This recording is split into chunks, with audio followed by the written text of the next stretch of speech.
Okay. Malolan, we can start the presentation. Yeah, fine. So, I mean, yeah, fine. So this is going to be a small, a brief introduction to the Śrī Vaiṣṇava Sampradaya. So my name is Sundar Malolan, and I'm from Chennai. So am I audible correctly at the moment? Is it perfect?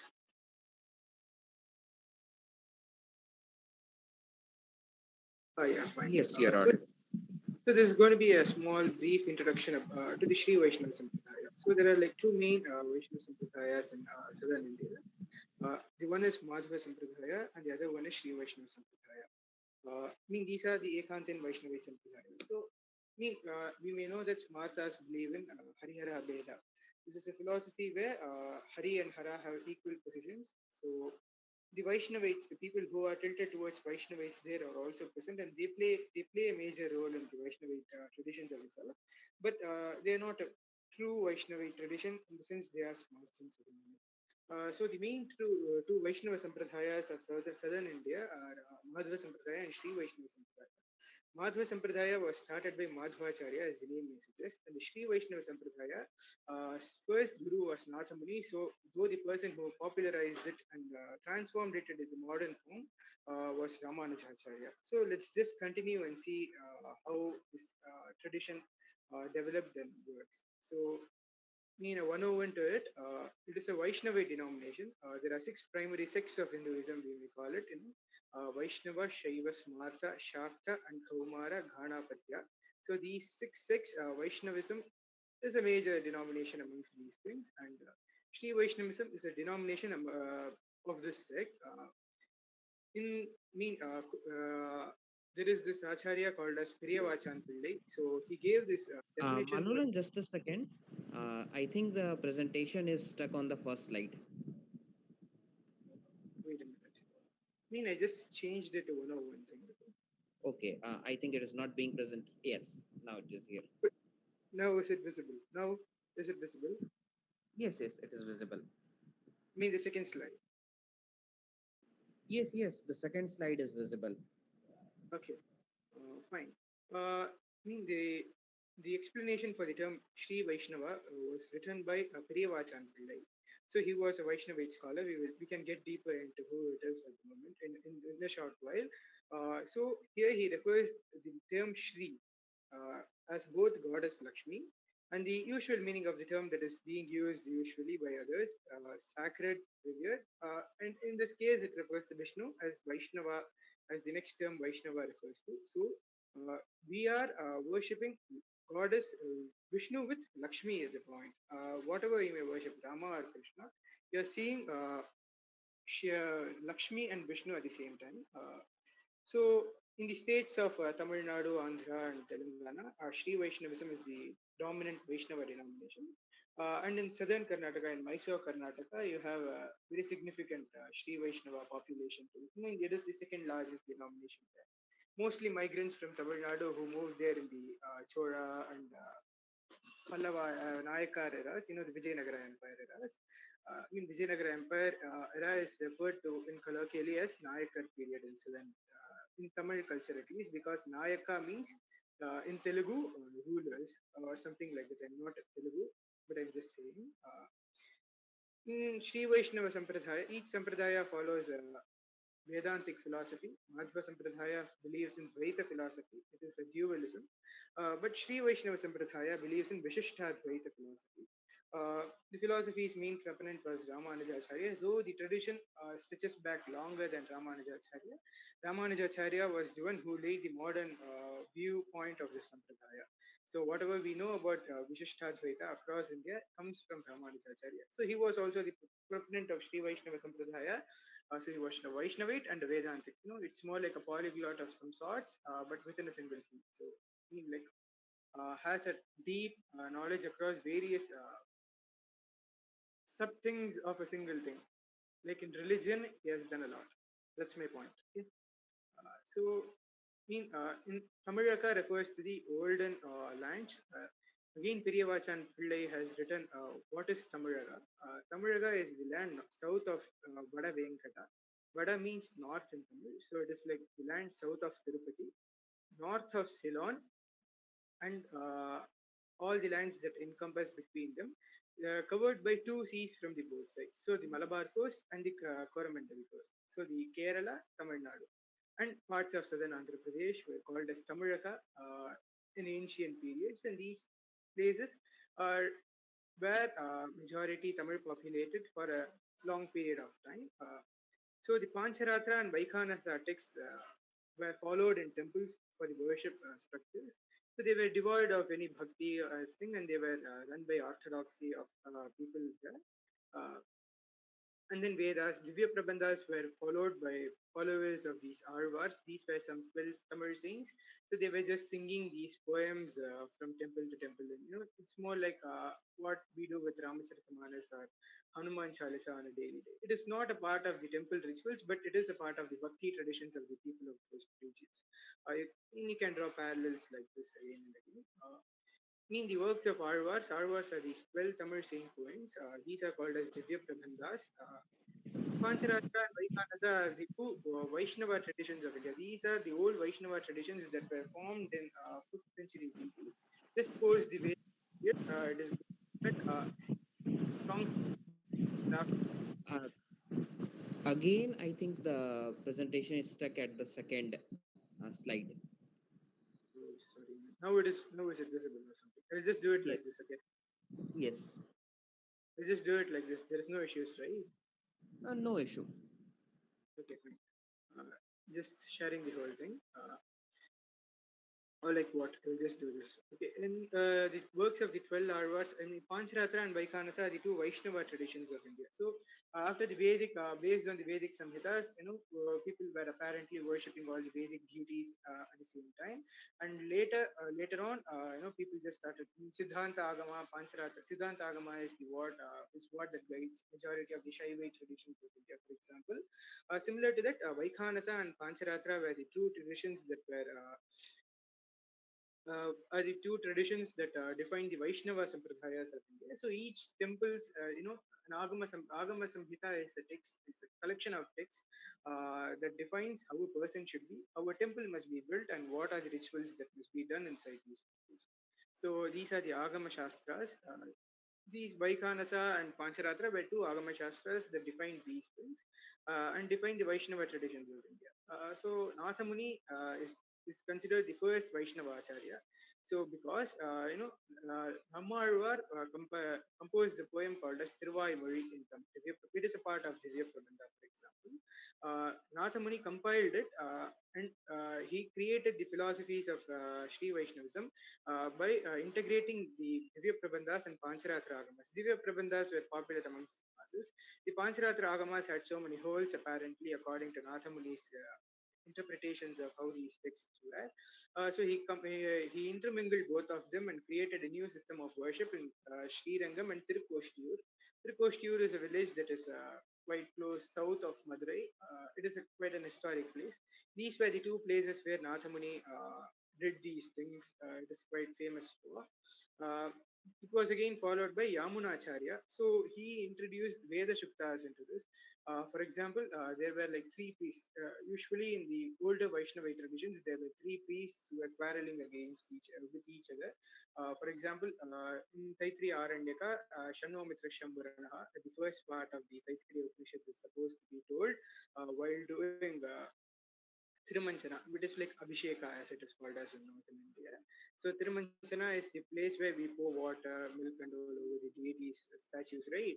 So here Shanno Mitra Shambharanaha and Purusha Sukta in Gautama Krishna Yajurveda recension were used apparently in the olden days. I'm extremely sorry, that's just gone away.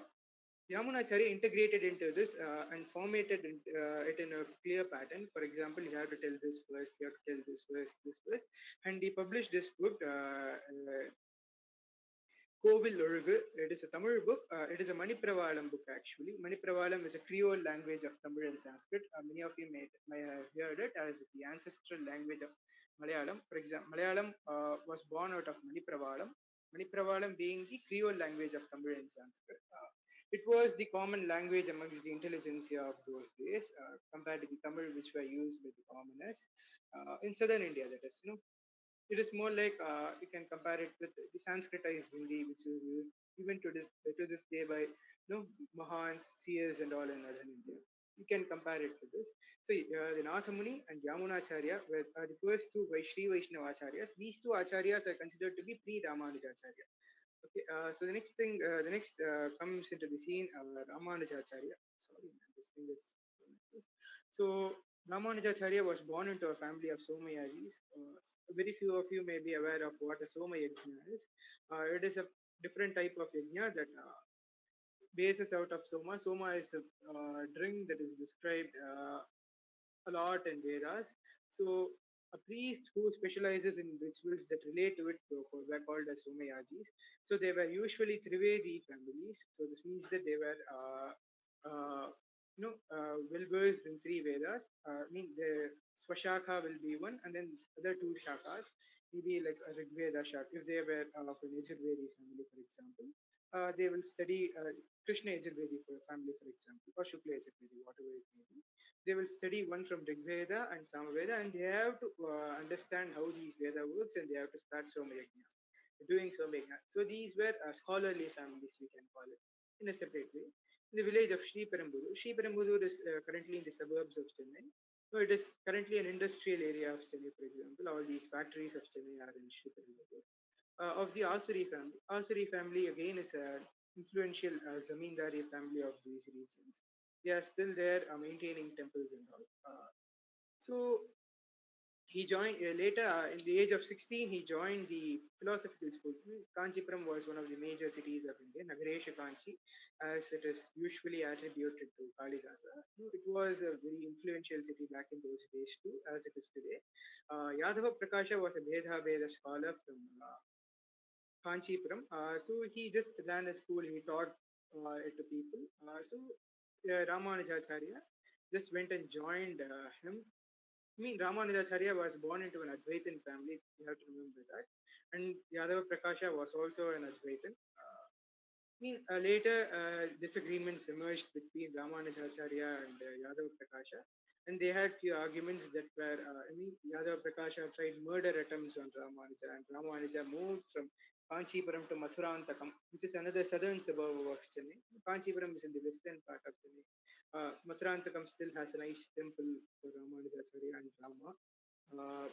So later, Yamunacharya died. Yamunacharya was invited, was sent by Ranga. The legends say that Sri Ranganatha personally told Yamunacharya to go and fetch Ramanujacharya to Sri Ranga for his works in Śrī Vaiṣṇavism in Kanchipuram. They disagreed and wrote a lot of works criticizing Advaitin philosophies.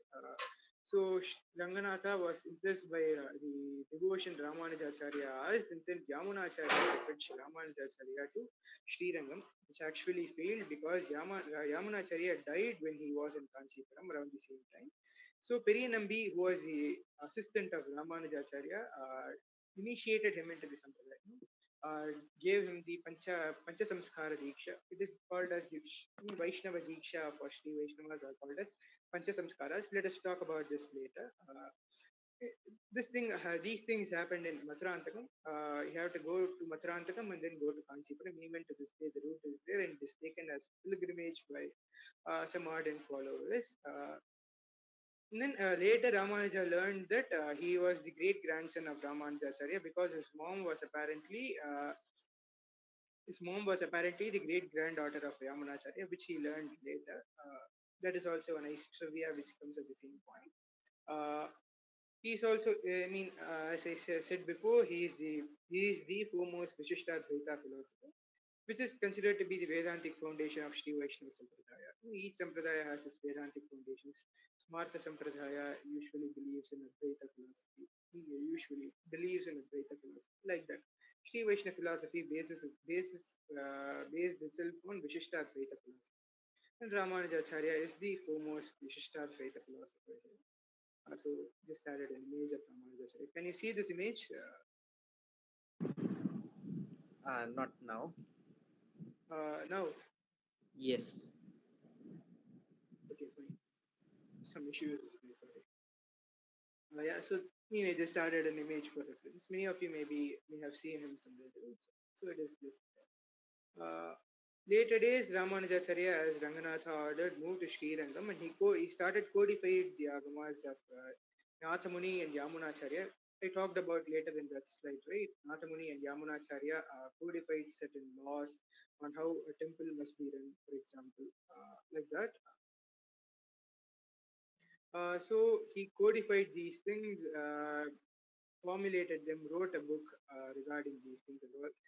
The book is called as Nitya Grantha. Nitya Grantha is of two parts: Nityanusandhana Grantha, which actually deals for what a person must do on a day-to-day basis, do a puja, how to do a puja in your house, and Vaidika Grantha, which is the second part of this book, which actually codified the laws of these things. Nitya Grantha I mentioned here, if you may see, that is what I was talking about. And then he wrote some books like Gita, and then he started visiting a lot of India due to a dispute between the Chola king and Ramanujacharya.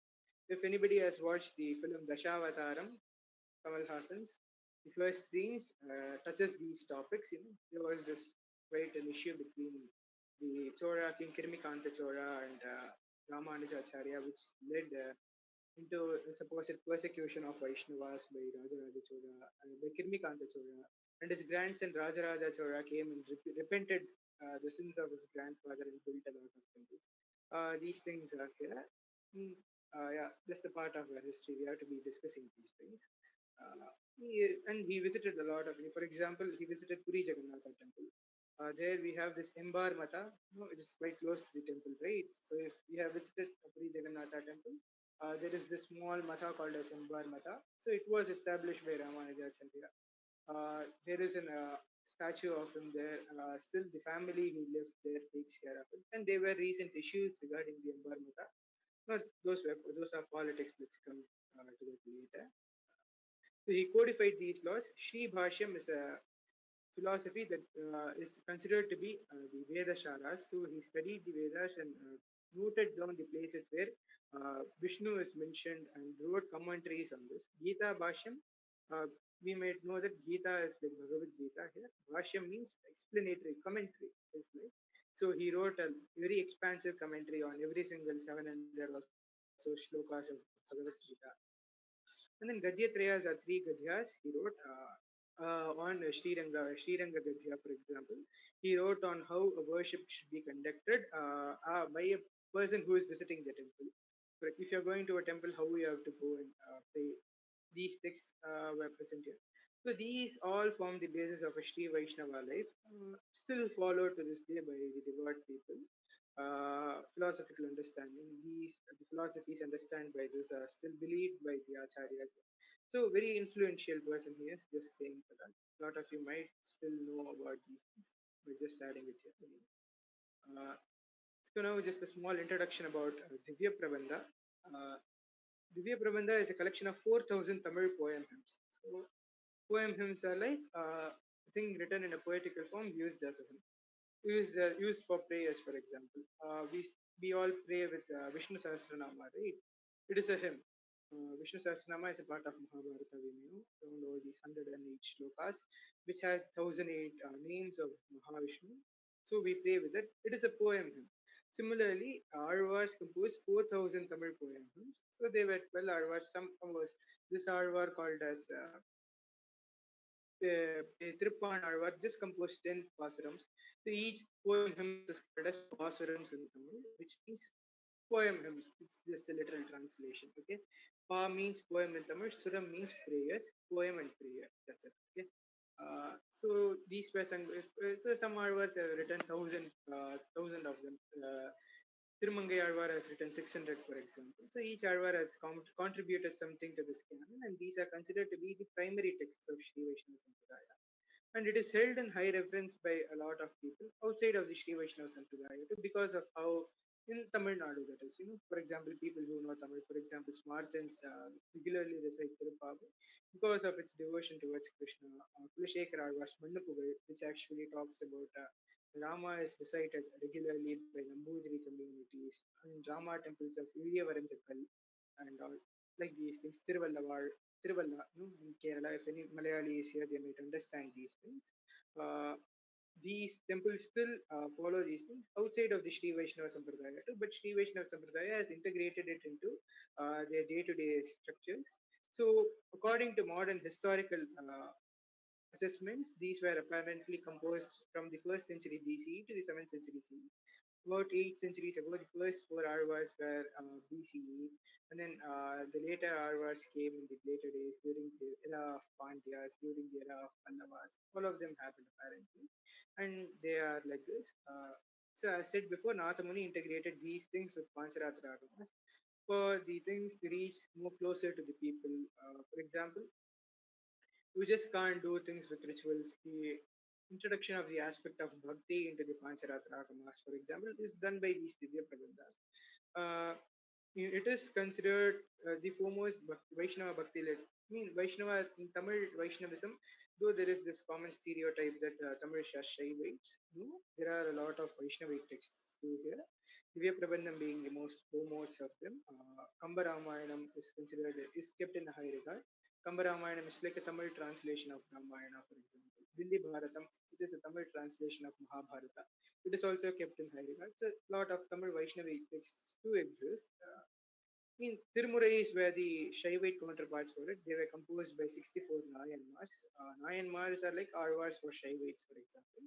They are still, the Shaivites too have integrated into their worship system using these things called as Adhinams. Adhinams are the administering bodies of these things.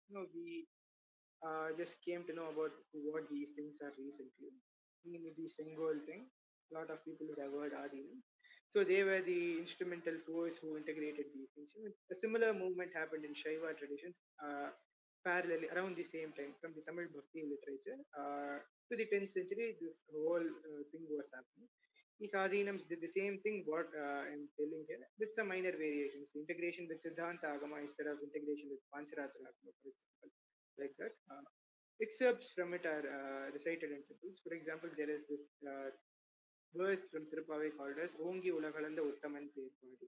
It is told after Tirumanjana because it actually praises Trivikrama here, and Tirumanjana apparently according to the Puranas, rains were coming when Trivikrama was lifting his leg. So as the Pasuram refers to how rains are praising Vishnu, uh, these this Pasuram and the usual Purusha Sukta's third verse, both of them are recited at the same time according to the Pancharatra. You have to be noting here the standard recension used, standard shaka used for the Vedas are Krishna Yajurveda. So even if you are a Samavedi, you have to learn Krishna Yajurveda, for example, to perform Pancharatra literature. And there are exceptions provided for these Agamikas. You don't have to complete your Swashaka Adhyayana before doing these things, which is the common rule others have. For example, if you are born a Yajurvedi or a Rigvedi, you have to finish it before learning every other Veda. So such restrictions are relaxed if you are going to be an Agamika because Agama traditions mandate Krishna Yajurveda for these things. So it is just a nice trivia here. Uh, Based on situation, just as I said, right, for Abhisheka, it is used here. So the next is about these are the 12 Arvars. You may take a look at it. The first Arvar is Poigai Arvar. He was born in a small pond south of Chennai in a place called Thiruvidandai. You can actually, if you're going from Chennai to Mahabalipuram, this small temple is here. If you are anyways coming to Chennai, you can visit this temple. The next Arvar is Bhudat Arvar. He was born in Kanchipuram, again quite close to Chennai. Payarvar was born in Mylapore. It is actually a suburb of Chennai, one of the more popular suburbs of Chennai. Tirumalizai Alvar was born in Tirumalizai. It is a suburb of Chennai. It is quite in the outskirts, but still it is a part of Chennai and a lot of people do visit there regularly. So all the first four Alvars were from in and around Chennai. It is a nice trivia, it's an observation we can make. How northern Tamil Nadu was more Vaishnava inclined in the earlier days at least. We can quite infer these things from these. Nammalvar was from the southernmost part of Tamil Nadu, quite close to Kanyakumari region. Mathurakavi Alvar was from Cheranadu. He was from Cheranadu means the Malabar coast, the land ruled by Cheras, which is now called as Kerala. The word origin comes from Cheras, probably. So Mathurakavi Alvar was from Cheranadu. He was from the southern part of Cheranadu. Kulashekara Alvar was also born in Kerala. Actually, he is a part of the royal family of Kerala, the Travancore royal family. We know them, right? His ancestors, one of his ancestors were Kulashekara Alvar. So kings too have become Alvars at a point and have composed devotional hymns in Tamil for Perumal. So he was born quite close to Trishur. Has sung a lot of poems on villages like Tiruvittuvakodu, Padmanabha Swami Perumal Koval in Thiruvananthapuram like that. Periyalvar was born in Srirangam and Avandal was born in Srivillikuttu, again a part of southern Tamil Nadu. Thirumangai Alvar is actually a nobleman in the courts of Pandyas. So he had a fiefdom to rule over. So you had people from all walks of life. And the next one is Tiruppan Alvar. So he was an untouchable person who actually sang songs in streets for money. And later he became an Alvar as his songs were extremely good, and Ranganatha liked apparently very well. And Tondareddy Pudiyalvar was a priest in a small temple who was dying of starvation. He sang a lot of poems, and that became quite famous and is considered to be a part of. So each one of them have their own Puranas and stories regarding how they wrote these poems. These are all worth a good read. I recommend you all, if you are quite interested, to go and read into the stories of these poems. Uh, if you want, I will just share links to those people who are quite interested in this topic. Next thing is the relation between Śrī Vaishnavism and Varnashram. Lot of talks nowadays go, Ramanujacharya converted people to become a Brahmin. Like, no, Varnashrama is an integral part of Veda and it is followed in Śrī Vaishnava Sampradaya. First, you have to get acquainted with some terms. Sharanagati is a term used, Sharanagati or Prapatti, both of them are the same, mean the same thing. Is used to describe the bhakti and devotion one should show to Vishnu and Lakshmi in Śrī Vaishnava. In Śrī Vaishnava Sampradaya, the deities are Vishnu and Lakshmi. As we talked before, it is Śrī Vaishnavism. Śrī means word Lakshmi, and it is also used as a praising phrase for Vishnu. But it is Vishnu and Lakshmi in Śrī Vaishnavism. So the first step to become a Śrī Vaishnava is do a Pancha Samskara. So just like to learn Vedas, people do Upanayana, or to join a school, people do Aksharabhyasa, or to do marriage, people do Kanyadana or something like that. Rite of passage rituals are there for every single stage of a Hindu life. And to become a Shri Vaishnava, the rite of passage is called as Pancha Samskara. Pancha Samskara, as the name may suggest, is considered consists of five elements of art. Tapa, Tapa means they will take a small rod of heated silver which has the Shankha and Chakra of Vishnu, and they will put it in your shoulders. So it gives you a permanent mark that you become a Shri Vaishnava. Pundra means the mark on your forehead. Tripundra is like the shy weight marks. We usually use shy weights in Spartas, generally use it in large. The horizontal one. The vertical one is Urdhva Pundras. That's what is referred by the Pundra here. Nama, your name must be changed to become more close to a Vaishnavaitum. So generally, if you are not born into a family of Sri Vaishnava, you will be recommended to change your name, at least your religious name, to a name that quite reflects a Vaishnavaitum. And you have to add the name Bhasa at the end of it. So whenever you are introducing yourselves to Vaishnava, you have to introduce yourselves as a Dasa of XYZ. Because you are considered, we all are under the auspicious of the Vishnu and Lakshmi here. So that's what the name defines. The mantra here refers to Ashtakshara mantra. The Ashtakshara mantra is you are given an Ashtakshara Diksha, you are taught the Ashtakshara Diksha by a person, by an Acharya. And then Yajna, you will be given a rule book and you will be taught on how to perform rituals in your home. It is actually open for people of all varnas. So that is a distinctive feature, you may call it.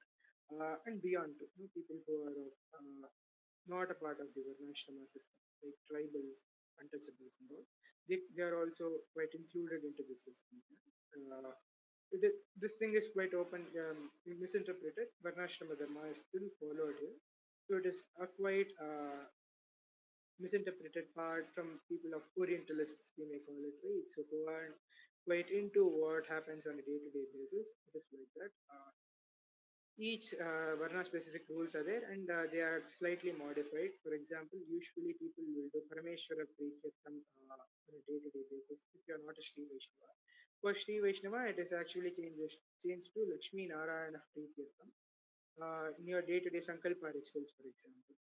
It is changed for Śrī Vaishnavas. It is slightly changed, but again, the same rituals are there. Along with that, a person is also expected to do a Śrī Vaishnava Sampradaya practice, learning Divya Prabandhas, doing Nama Sankirtanas, living on a vegetarian diet. Vegetarianism is an important part of being a Śrī Vaishnava. If you are getting a Diksha, you are expected to not eat meat and, if possible, stick to a sattvic diet. No, avoid onions, garlics, mushrooms. And all that. A lot of people don't do that, but it is there. It is the rules. Okay. Uh, of course, it does not discriminate anyone from attaining Sharanagati. Recognizes the duties of Varnashrama. Being born into a Varnashrama, Varna is dependent on the karmas you have done in your previous generations according to the Dharma Sutras. So they are followed strictly here. And the responsibilities and privileges. Whenever you are born into Varna, you have responsibilities and the accompanying privileges, both you have to be doing it. This is actually a very important thing.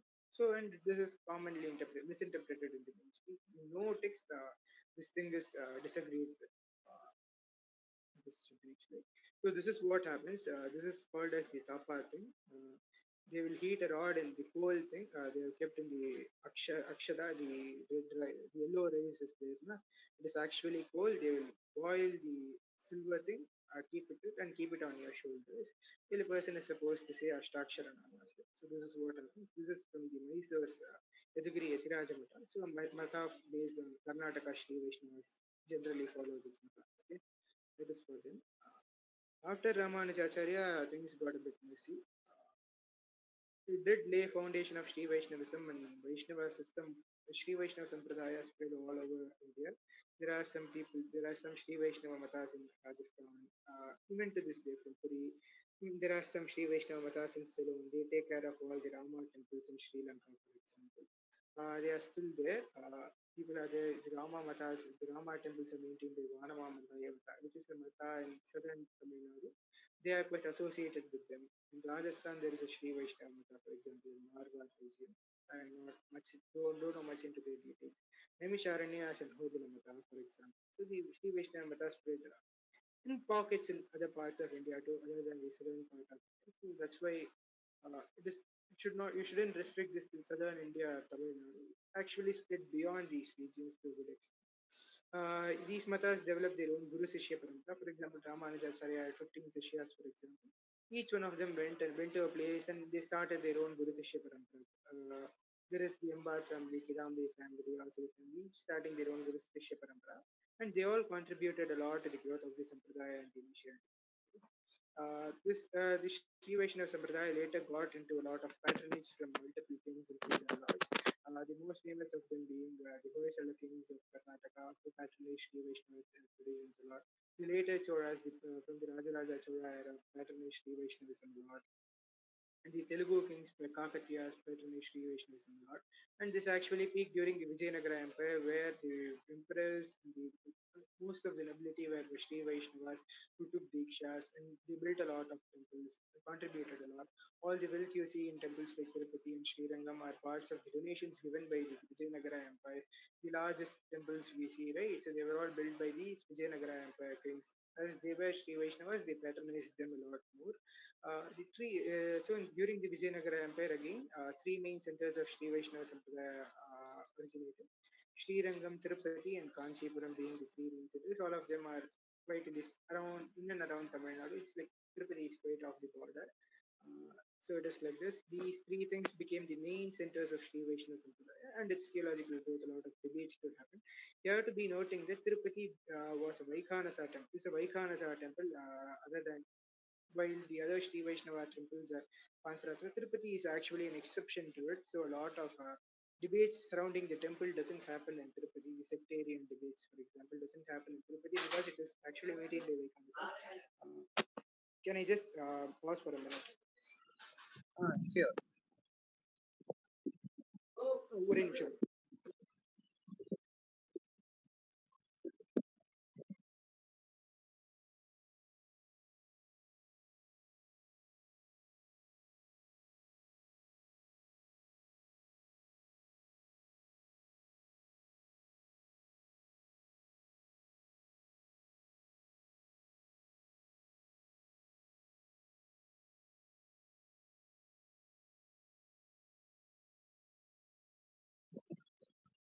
If you have any doubts, you can post them on the chat box.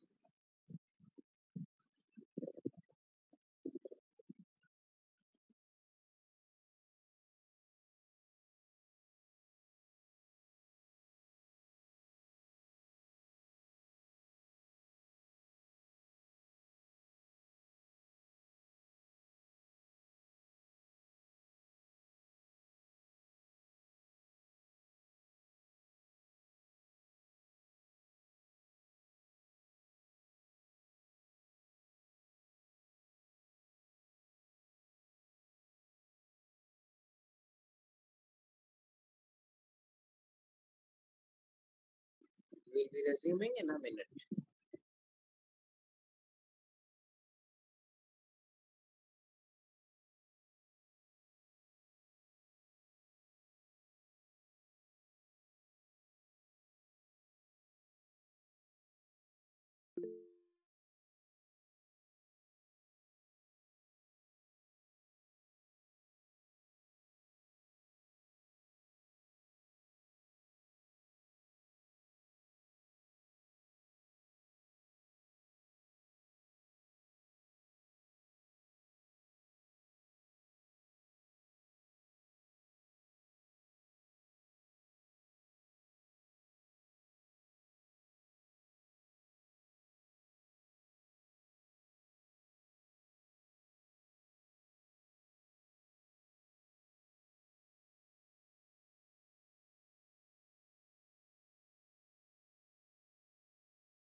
Vignesh, why don't you just call him and ask if everything is okay? I mean, maybe he's having a network issue or something.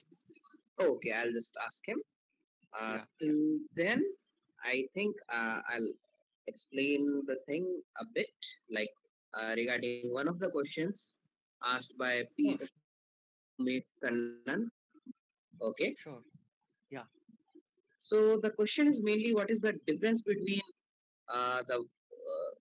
the sect that we are covering today, like the Vadagalai sect and the Thenkalai sect. What is the main difference? So a schism developed later, like uh, very later, when the two subsects um, like came up. Okay, one took the views of Vedanta Deshika, and the other took the views of Manavala Mamuni. Okay, and they have slightly different processes. They have slightly different traditions. One considers the Urdhva to be the right leg of Lord Vishnu, and the other one considers it to be both legs. Now, this will also be covered in the PPT later on. Okay.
Hey, sorry. I'm audible now. Sorry, I just had to run an emergency. Okay, no problem. Yes, you're audible. Okay. You're audible. Sorry so much, man. Sorry. Thanks for waiting. No issues, no issues. You can continue. Is the slide visible now? Yeah, the post Ramanuja Śrī Vaiṣṇavism. Yes, yes, it is visible. About these things, right? The Also, there's a request that if you can speak a bit slowly. Okay. Oh, so okay, fine. Sorry. Yeah. Okay, fine. Sorry. In Śrī Vaishnava system, have a lot of mathas here. Mathas are like monastical orders we all make. Each matha has a GR. He is the seer of the matha. Uh, he is supposed to do the pancha samskara for the followers of this matha, and the person must accept the GR as their acharya, and must read the interpretations of the GR or whatever he recommends. He is the first point of contact for everybody. A lot of minor matas does exist. The major matas, Sri Ranga Mata, Vanamamali Mata, Itiraja Mata, Piri Jir and Chinajir matas. These two matas are for Sri Ranga, for Tirupati, Kovila Mata, Parakala Mata, and Andavanashrama. So these are the main matas of Sri Vaishnava Sampradaya. So a few days later, a few years later, some schism happened due to the difference in opinions. Vadagalai-s and Tengalai-s, they are called. Vada means north and Ten means south. So the north refers to Kanchipuram and south refers to Sri Lanka. But it is actually not so much unique. So they took the teachings of Vedanta Deshika and Manavala Mamuni as their own respectively. Vadagalai-s took Vedanta Deshika, Tengalai-s took Manavala Mamuni's teaching as their own. And they started arguing amongst themselves on these topics. Uh, they largely centered around Kanchipuram, the Vadagalai philosophers, while the Tengalai ones within Sriranga. It is not exclusive though. A lot of Tengalai followers were in Kanchipuram, like the Kidambi families, or the Vadagalais, like Tatacharyas, were in Sriranga. You might know these things a lot. This must be noted. The Matas then started affiliating themselves with the Vadagalai or Tengalai Sampradaya, and exclusive Vadagalai and Tengalai Matas were also formed in the later days. For example, Ahovila Mata was a later Mata which was formed as a Vadagalai Mata, while Imbar Mata was a Tengalai, was formed as a neutral. It was formed by Ramanujacharya and shifted to Tengalai tradition in the later day. Both of them happened in this period, so it was quite a good period. For example, schisms actually bring in a lot of deep thoughts into philosophy. You might think that without any divisions, things will go on all fine. But after schisms happen, you get a lot of bhashas, a lot of commentaries on texts and all. So these will help a lot on improving the philosophy of the overall tradition. Though if it is maintained in a correct way, it may work. That's my thoughts. It is not how the Sampradaya works. And there are regular fights and like physical brawls between these two sects in some temples across Tamil Nadu. Uh, what to do? What to do? Uh, so now we are talking about the temples that are considered to be quite important in Sri Vaishnava tradition. There are two sets of temples. According to Divya Prabandhas, 108 temples are there. Two of them are not in earth, so they are like Vaikuntha and they are in Vaikuntha apparently. The 106, one of them are in India, are in Earth. 105 are in India, and one is in Nepal. The Nepal one is Muktinath.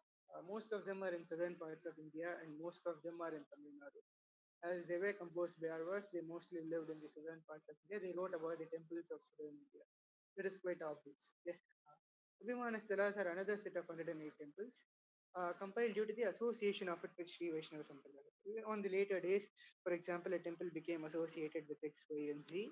For example, Puri Jagannatha, for example, it is not a Divya Desha, but it's an Abhimana Stela. So these temples are more widespread across India. For example, we have Naimisharanya. Yeah, Naimisharanya is also Divya Desha, you have to know. We have other smaller temples like Panjarpur and all, are considered Abhimana Kshetras in Śrī Vaishnava tradition. They are considered to be a wish list mostly for the retired older people to go on pilgrimages for Śrī Vaishnavas. A lot of them do go. People visit 106 Divya Deshas, 108 Abhimana Kshetras. We have visited them. It is a talking point amongst a lot of Śrī Vaishnavas here. And after that, they will apparently hope to go finish the next two in Vaikuntha to complete the whole thing. It is what happens on a day-to-day basis. This is Sri Rangam. A lot of you do may may have heard of this temple. It is one of the very large temples in southern India. It is the largest functioning temple in India, for example. It was, as I said before, patronized by and built on later days by Vijayanagara Empire as Deva Vaishnavas. They patronized Srirangam a lot too. Who's this patient? Thanks. Uh, that's how the Srirangam works. So all these gopuras were built by later kings who were patronizers of Śrī Vaiṣṇava Sampradaya, and it was centered around Srirangam by and large. In Kanchipuram, it got scattered across a few dozen temples. They all are larger in their own right. The Kanchipuram and Srirangam became the two focal points of Śrī Vaiṣṇava tradition. Uh, so it is just a small intro to Vadagalai Sampradaya. I belong to the Vadagalai Sampradaya, so I just added this slide for these things. Vedanta Deshika's works are held in a very high regard amongst Vadagalai Vaishnavas. His works in Tamil, Sanskrit, Telugu. A lot of you may have heard, right? This Hayagriva Stotra, Jnananandamayam Devam Nirmalaspatikakritam Adharam Sarva Vidyanam Hayagrivam Pasmahe. This was composed by Vedanta Deshika, for example. So these texts are held in high regard by a lot of people. Amongst Marthas, two Vadagalai Sampradaya texts like Raghuvira Gadhya is held in high regard, at least in Tamil Nadu and Andhra. He wrote a lot of books. His book Paduka Sahasram is of 1,000 poems in Sanskrit, for example. He was an extremely very good, well-versed Sanskrit scholar. And for people who are quite beginners in the Sanskrit like me, his works will actually improve your skills in the language a lot. He has written a lot about mathematics. You know, mathematics and traditions. We all may assume that tradition is different, science is different. One of the most famous mathematicians of southern India, Narayana Bhattadri, wrote Narayaniyam, which is a very expansive poem in Sanskrit on Guruvayurappa. Similarly, a lot of Vaishnava Sampradaya traditional teachers have written a lot about mathematics. It continues to the later days when Srinivasa Ramanujam was an excellent Śrī Vaiṣṇava. Also, in his book, he has written two books on Śrī Vaishnavism and is apparently said to have invoked Śrī Vaishnava traditions in his day-to-day life. So religion and science need not be a separate things. They can go together. They can go together and they have gone together and it has developed because of its association with religion. This may happen every single day now and then. So he is called as Vedanta Acharya in Śrī Vaishnava Sampradaya across traditions because of his commentaries on all the Vedantic texts available to him at least. And it enriched Śrī Vaishnava Sampradaya and the perspectives of Śrī Vaishnava would have in a big manner. So they were so I mean, the first thing when you see a person is what is there in their foreheads. So there are like two types of tripundras used, Urdhva pundras used among Shri Vaishnavas. They are called as Tirumans in Tamil, for example. I'm not sure what Telugu Shri Vaishnavas and Kannada Shri Vaishnavas call it. So they are separate for Vadagalais and Tengalais. So I'll just tell you, the Vadagalai one depicts the right leg of Narayana, and the Tengalai one depicts both of their legs. So that's the main difference. It is actually basis in the as a basis in the philosophical differences between Vadagalais and Tengalais. They are called as 18 philosophical differences between Vadagalais and Tengalais are listed. This is where they disagree. You can just go and read more into it. It is actually very expansive commentaries and works. There are a lot of books that explain these things in large ways. So you can, if you want, you can see some briefs on the internet. They are quite too much for this brief thing, for this introduction to Śrī Vaishṇavism presentation. So I'm not including them. So the right leg of Narayana is here, and Tengala even depicts both of them. So it is more like this. I just took these pictures from the internet.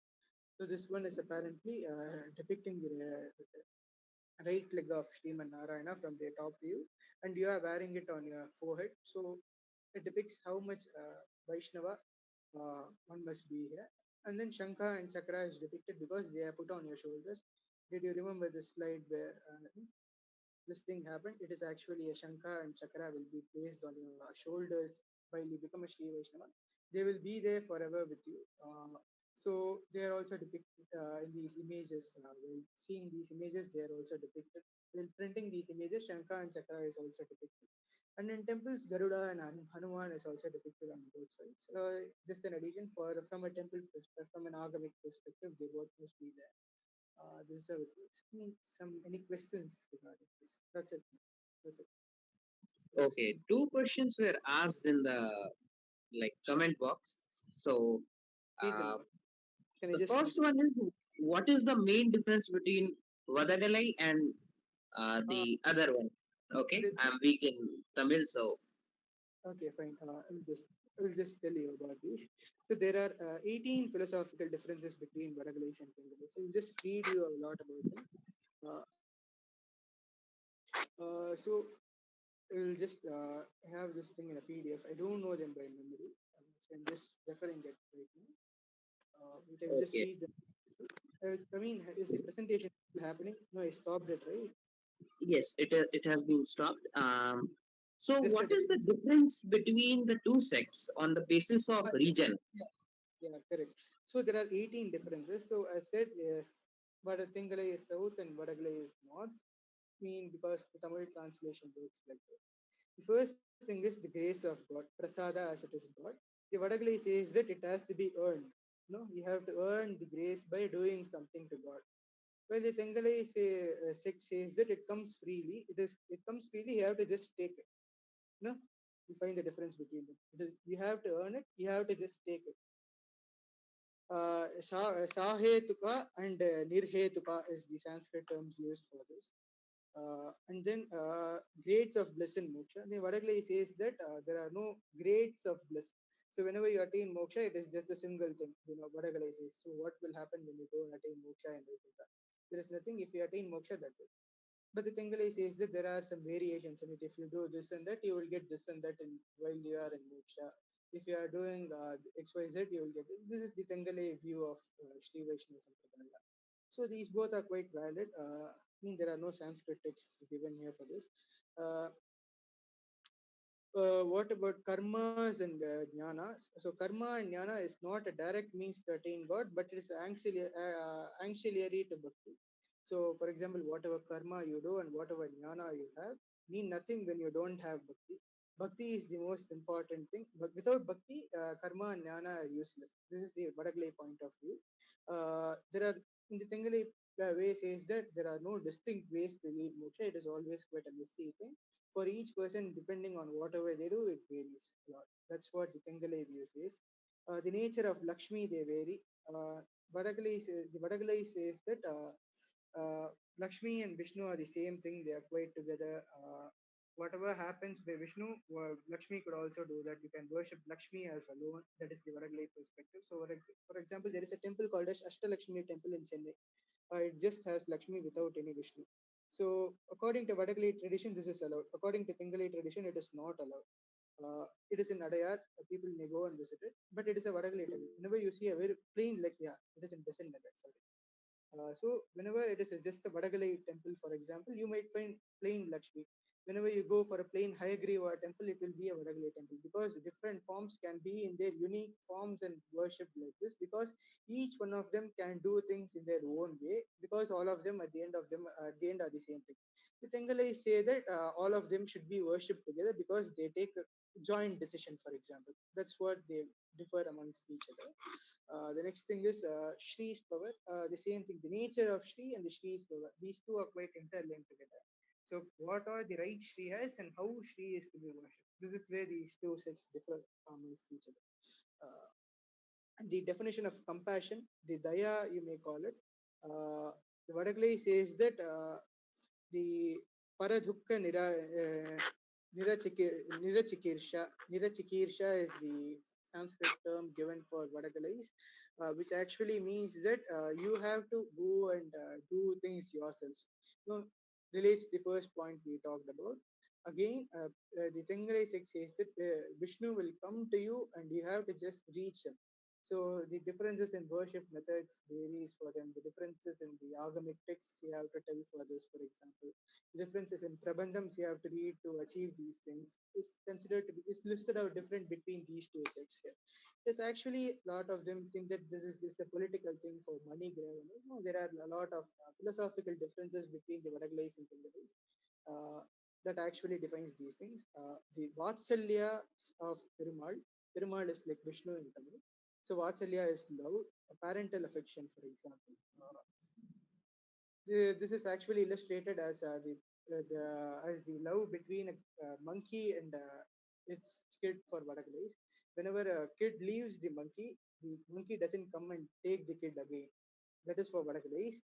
But for Tengalais, it is not like that. Love is blind. Whenever the believer leaves the god also, the god will come back and see if the bhakta is coming back to him again. It is like that. Again, they differ in prapatti. Who should resort to prapatti? They disagree in the varnashrama specifics. For example, Vadagalai-s believe that Brahmanas should continue doing their Brahmanic works. They are of the utmost importance. Sinhalese believe that even if their varnashrama system, for example, if your Sandhyavandana comes in way of doing Divya Prabandha, you have to do Divya Prabandha as the Tingalai tradition. And the Vadagalai tradition, you have to, yeah, the Vadagalai tradition, it is the opposite. This is how these things works. How to conditions? There are some conditions. For example, you shouldn't put a condition to God. Uh, I will do these things if you give me this. This is not in Vadagalai tradition. You can't go and say that okay, if I pass in this exam, you should. I will come and pray. This is not a part of the Vadagalai tradition. You are supposed to pray. It is the Vadagalai thing. Whatever happens, you have to do pray, and whatever is there for your karma, it happens. For the Tingalai traditions, it is different. You can go, you can offer special prayers for each things. For example, you can go, you can tonsure your head, for example, in Tirupati, for getting a lot of marks in exams. A lot of people do these things. This is a part of the Tingalai tradition. These two things are here. Is there any other way to attain Sharanagati? Sharanagati we talked about, right? That is the ultimate aim of a Śrī Vaiṣṇava. So the Vadagalai says yes, there are other ways to attain Sharanagati. You can believe in other sampradayas, and again it reaches Perumal. The Sinhalese believe in a more orthodox view of these things and says that this is how you have to do it. These are the steps you have to follow, like that is given. Otherwise, you can't do. That is the Sinhalese view of the Prapatti here. Works is after to do prapati, what works you have to do, they differ into these things. What order you have to recite these things. In Kanchipuram temple, we differ in these order and they fight a lot because in the order of doing these things, you have to say Abhi Vistavam after Adaikalapattu. Like that, there are some differences in how these things have to be done. So there are some differences here. The angas of prapati, what are the organs of prapati, they also differ. Again, sorry man, I'll just exit for a while. I'll just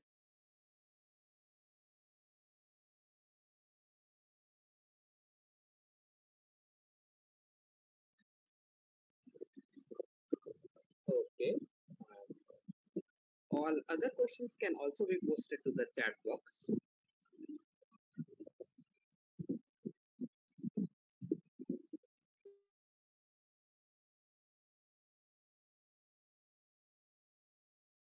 So, yes, I think you are right.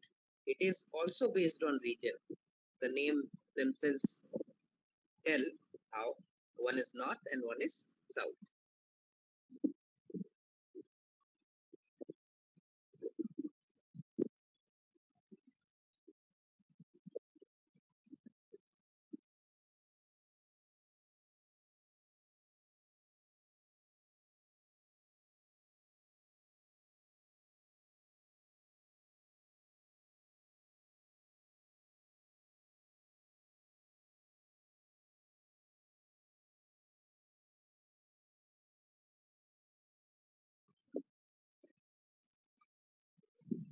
Well, no comments on that. I think Malolan would be able to elaborate on it a bit.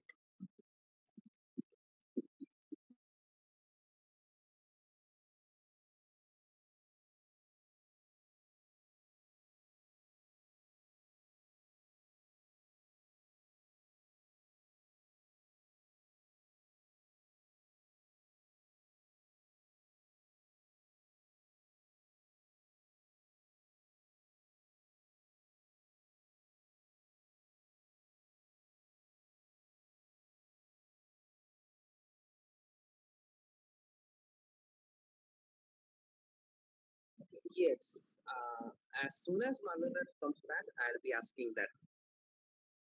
It was answered before you joined, so I'll just, from my knowledge, answer it. Yes, it is a bit related. Like Vishishta Advaita is very much connected to Ramanujacharya, okay, and it is the main theological philosophy followed by the Śrī Vaisṇavas. Obviously, a more elaborate answer can be done when Malolan comes back.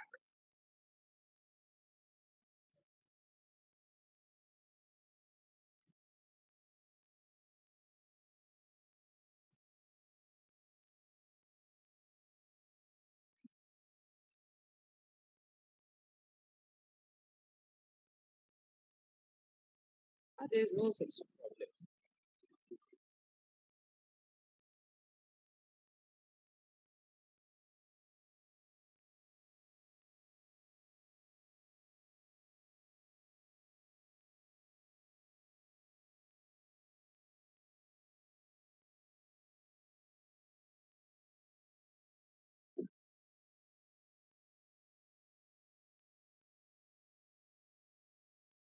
Sorry, I'm back again. Okay.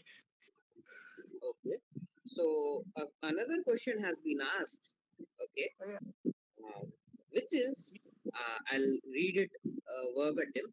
Since both Sri Vaishnava and Vishishta Advaita are associated with Ramanujacharya, is there a link of the sect with the said theology? Uh, Look, each sampradaya has its own Vedantic philosophy. Okay. For example, Madhvacharya philosophy, for example, is a Vaishnavite philosophy that believes in Dvaita. Similarly, Ramanuja's Śrī Vaiṣṇava is a Vaishnavite philosophy that believes in Vishishta Advaita. There are Vaishnavite sects that believe in Advaita too. So wait a second, I'm just running ahead. So, Okay. Are so, there any other questions? These both are interlinked always, because whenever you take a sampradaya, there will be a Vedantic sect and whatever they worship, the sampradaya things. Because without Vedantic sects, the sampradaya is considered to be incomplete. Okay, you understand my point? Mean like the modern occultist sampradayas, like whatever you have in the modern sampradayas, they don't have a separate Vedantic basis of them. They are considered incomplete because they don't have a Vedic basis. This most of these the older philosophies, the established, don't have this issue. That is the point I'm trying to make. So all these ideas that are traditional should have a Vedantic basis, because everything plays back. Any other question? Yes. Are there any other questions? You can open your mic and yes, yes. You can unmute yourself and ask. Yeah, thank you for the opportunity. Actually, I have studied philosophy a bit, but I haven't studied about sects at all. So all this I'm learning for the first time. And I'm drawing a lot of parallelism, and a number of doubts are coming into my mind. Can you just? Uh, It will be easier to refer. yeah, okay. Can you hear me? Am I audible? Uh, Yeah. can you just, if you just text me, the question will be clearer to answer. That's my point. Okay. Okay. Yeah. I Okay, got he's your. not asking a question. He's just saying that he has studied a lot of philosophy and that he is drawing a lot of parallels and a lot of questions are coming to his mind. Yeah, got it, got it, got Yes, it. you You can mentioned continue. Vaishnavite sects have different Vaishnavite sects are associated with different Vedant philosophy. I mean, in Vedant only, I specifically know about Advait and Vishisht Advait only. So the two basic difference between these two was Gyan Marg and Bhakti Marg. How is these two concepts associated in Vaishnavite sects? How are Vaishnavite sects divided on basis of these philosophies? So the basic difference between Vishishta Advaita and Advaita is not Jnana Marg and Bhakti Marg. If you take a look into it, Dvaita philosophy also believes in Bhakti Marg. There are more fundamental differences to these philosophies.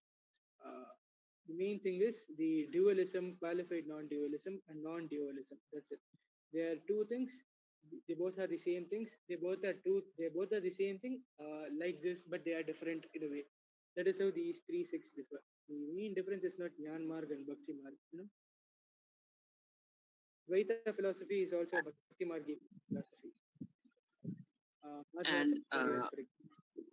I have a question. How are the Margas considered within the Sri Vaishnavite uh, like theology? Madhva was considered. Yeah, Madhvas are considered heretics. No, no, no. I meant the different Margas, like the Bhakti Marga and the other Margas. How are they Uh, considered within the theology? it is not Madhvas, okay? It's like the different Margas. I mean, I said you right. Vadagalai-s believe in a different. I mean, there is this question. Uh, are there? Wait a minute. I just told you a condition here, right? The difference between Vadagalai and Thengalai. Yeah. Wait a minute. I'm just moving so forward. The grace who shall resort to perfect. Oh, yeah. The Vadagalai, there is this question. Do qualifications of the other ways qualify property? Vadagalai say yes. Tingalai say no. That is the difference. Yeah, if I can ask another thing, I think it might seem that I am digressing from the topic being discussed, but I promise I'll just come to the point. So indulge me for a bit. Uh, Yeah. what from what I have read, I have a very limited knowledge of it. But Advaitwad says that there's no specific features to the creator, to the God, whereas Vedant has the concept that there are specific attributes associated with God which we can recognize following certain steps. What I wanted to know actually initially also that how are these philosophies imbibed in the Vaishnavite sect? So Vaishnavite philosophy is a Vishishtadvaitin philosophy. I think I'm not getting your question properly, but I'm just saying how it works. I'll Vaishnavite actually explain his question. His question is that whether God has attributes or is he without attributes Shri in the Vaishnava Vaishnavite sect. Shri Vaishnava philosophy believes that God is with attributes. There are 1,008 attributes of God. The most famous of it is Daya. No, what is Daya? Daya is like benevolence or something like that. Daya is considered to be the main attribute of the God. There are both physical attributes and attributes based on the quality of the God. The God is Lakshmi, Vishnu and Lakshmi. That is what we see. The nature of Lakshmi is also discussed. The grace of the God, grace is a grace and Daya. Both are the main philosophy. God has attributes in Vishishtadvaitin philosophy and is believed the same in Śrī Vaiṣṇava philosophy. That's it. Okay, okay. God has attributes. Thank you for So that's why clarifying. every other philosophy other than Advaitins believe that God does have attributes.